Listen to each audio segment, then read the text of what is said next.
Cuarto, la crucifixión del pecado no consiste en castigar severamente el cuerpo, ni la flagelación con azotes, ayunos, ni peregrinajes agotadores. Esto puede interpretarse como mortificación entre los papistas, pero estos castigos no han podido destruir los deseos de la carne.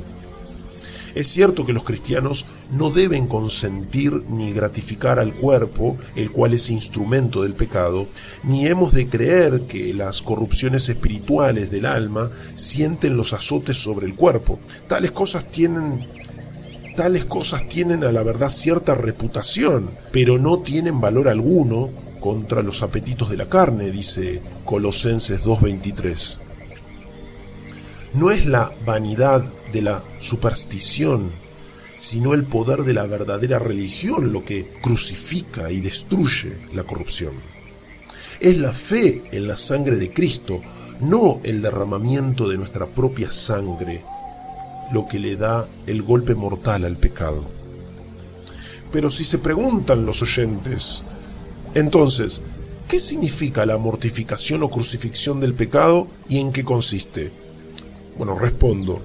Primero, implica necesariamente que el alma tiene que estar implantada en Cristo y unida a Él, porque de otra manera es imposible que ninguna corrupción sea mortificada.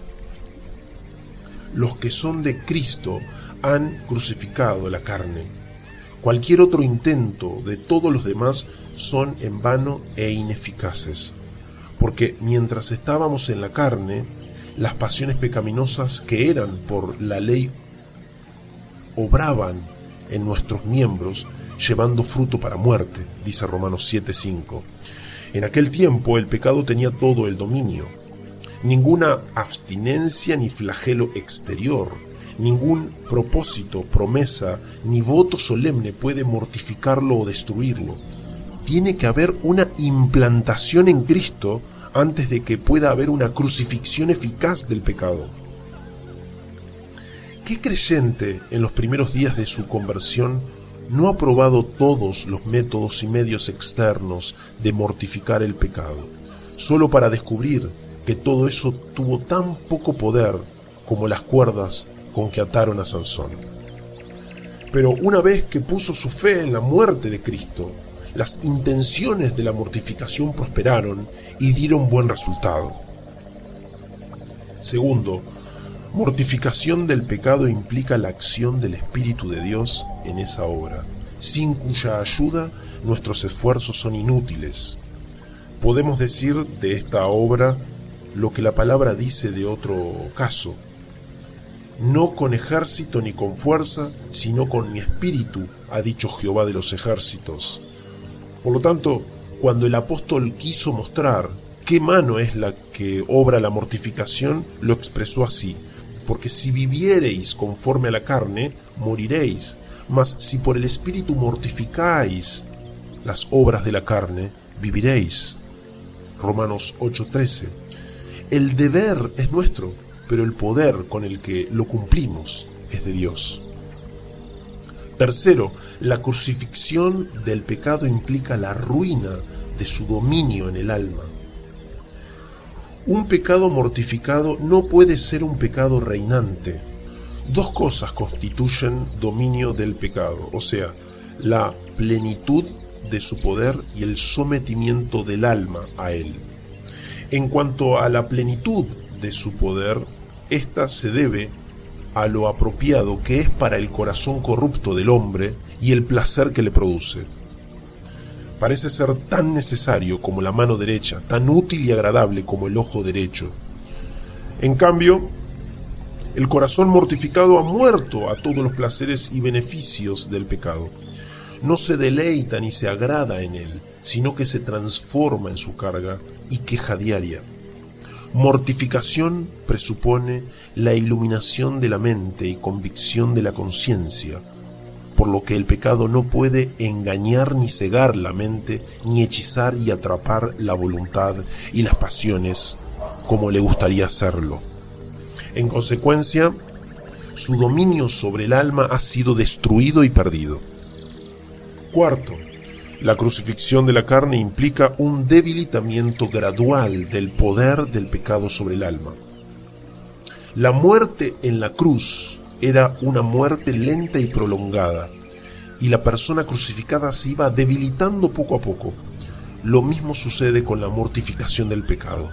El alma todavía se está limpiando de toda contaminación de carne y de espíritu, perfeccionando la santidad en el temor de Dios. 2 Corintios 7:1.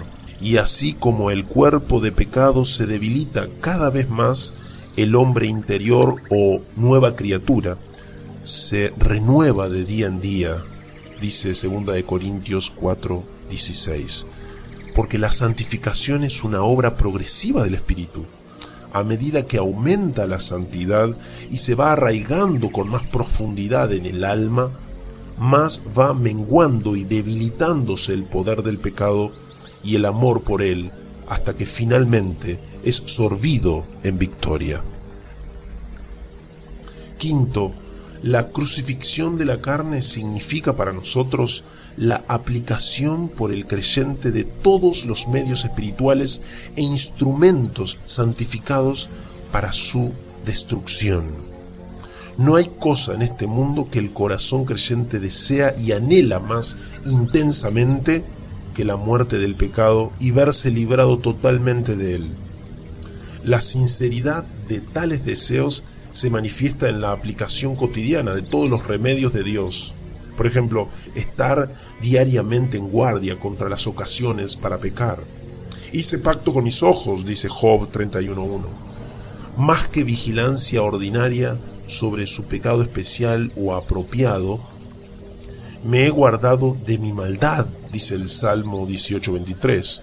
Los clamores sinceros al cielo pidiendo gracia preventiva.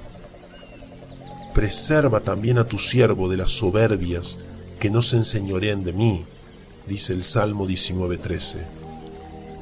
Una humillación profunda del alma por los pecados del pasado, que es una prevención excelente contra pecados futuros. ¿Qué solicitud produjo en vosotros? ¿Qué defensa? ¿Qué indignación? ¿Qué temor? ¿Qué ardiente afecto? ¿Qué celo? ¿Y qué vindicación? 2 Corintios 7:11. Cuídense de no dar lugar a las intenciones del pecado consintiendo a la carne para satisfacer sus deseos como lo hacen otros. Disposición de ser reprendidos por el pecado. Que el justo me castigue será un favor, dice el Salmo 141:5. Estos y otros medios de mortificación similares son recursos que las almas regeneradas usan y aplican diariamente a fin de hacer morir el pecado.